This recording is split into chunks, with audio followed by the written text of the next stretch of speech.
Hey, this is Gary, the Rad Retro Dude, and today we're going back to one of the most iconic and honestly one of the biggest bangers of Are You Afraid of the Dark? The Tale of Laughing in the Dark.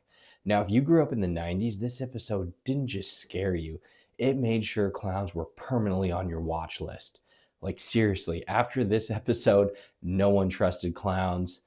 So we kick things off at Playland. It's basically a full-blown 90s amusement park, flashing lights, loud rides, kids screaming, basically the kind of place your parents dropped you off at and said, "All right, figure it out." And inside this place is the attraction Laughing in the Dark. It's sort of a creepy funhouse maze where you walk through darkness, get jump scared every few seconds, and at the end you get to pick a door. Now pick the right one, you're free. Pick the wrong one, yeah, good luck. We immediately see two girls open the wrong door and boom, a giant clown jumps out. And every 90s kid watching this was like, yeah, I'm staying inside forever. Back at the campfire, though, Kristen is already trying to tap out.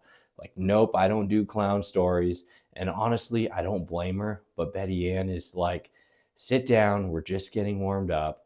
So then we actually get back into the story and we meet Josh. And let me just say, this kid is setting himself up. He's cocky, loud, roasting everyone, bullying his friend's little sister. You just know this episode is about to humble him. And then we meet his best friend, Ouija. Now, hold up, Ouija. That might be one of the most 90s names I've ever heard. Like, that sounds like something you'd see on a Game Boy cartridge sitting next to your Super Nintendo. But somehow it works perfectly. So Ouija and Kathy are like, that place is haunted. There's a ghost named Zeebo in there. And Josh hits them with, yeah, okay, relax. Every bad decision in the 90s started exactly like that. So Josh gets dared to go into the funhouse alone. And not only that, steals Zeebo's nose. And I'm sitting here like, bro, go home and play Super Nintendo. But nope, he goes in. Now, this whole sequence is a banger. Dark maze, mirrors everywhere, random scares, and then he sees what looks like the real Zeebo watching him. And he says, nah, that's just part of the ride. Yeah, that's what they all say. He makes it through, finds the exit, he's free, but then he remembers the bet. And instead of leaving like a normal person, he goes back. That's when you know this episode is about to level up. He grabs the nose, starts talking trash like he just won something, and then we see it, smoke coming out from under the door. Yeah, that's not a good sign. The next day, Josh is acting like a legend, talking crazy, bragging. Ouija throws the nose into the bushes. Josh goes to grab it, and suddenly he smells cigars. Nothing there, just that smell. Yeah, that's when you know it's following him. Now we hit one of the most memorable parts of the episode. Josh goes home. Parents are gone, classic 90s situation.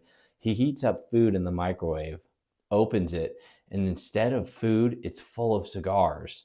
I remember seeing that as a kid and just thinking, yeah, something is seriously wrong. And then it gets even better. He dropped pudding earlier, and now we see it, a footprint with a big Z right in the pudding. That right there, that's what made this episode a banger, because now it's confirmed Zeebo is not at the park anymore. He's in the house. Then the phone rings and we hear, give it back. Now Josh is panicking. Closet noises, strange sounds, and then the balloon under the door that says give it back. That scene alone, banger. So finally, Josh makes the smartest move he's made all episode. He goes back and returns the nose, apologizes, and even brings cigars like, look, we're good, right? And somehow that works. But then we get the twist. The carnival carny, standing there, smoking a cigar, smiling, was Zeebo's ghost the whole time. And that line, it's the most fun in the park when you're laughing in the dark, that right there, certified banger ending. And what makes this even better is the backstory. Back in 1924, Zeebo was a clown in a circus. He steals the payroll, runs, hides in the funhouse, and drops his cigar, burning the entire place down with him inside. And years later, they rebuild it, put a Zeebo dummy in there, and yeah, he never left. This episode is everything you want out of a 90s show. Simple story, memorable villain, wild moments, and scenes you never forget. The cigar microwave, the pudding footprint, the balloon under the door. This episode wasn't just good, this was a banger, 9.5 out of 10. Now, here's something you might not know. This is actually the only episode in the series that doesn't start at the campfire. It jumps straight into the story first, and then circles back to the Midnight Society later. And also, the actor who played Zeebo and the Carnival Carney is the same actor who later plays Dr. Vink in the series. And this episode was filmed at a real amusement park in Montreal called La Ronde, which makes it even cooler knowing this was a real location.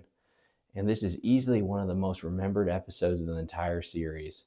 Like, ask any 90s kid, they remember Zeebo. If you remember this episode, you're officially 90s certified, and if you didn't, go watch it. But don't say I didn't warn you. This is Gary, the Rad Retro Dude, and I'll catch you in the next one.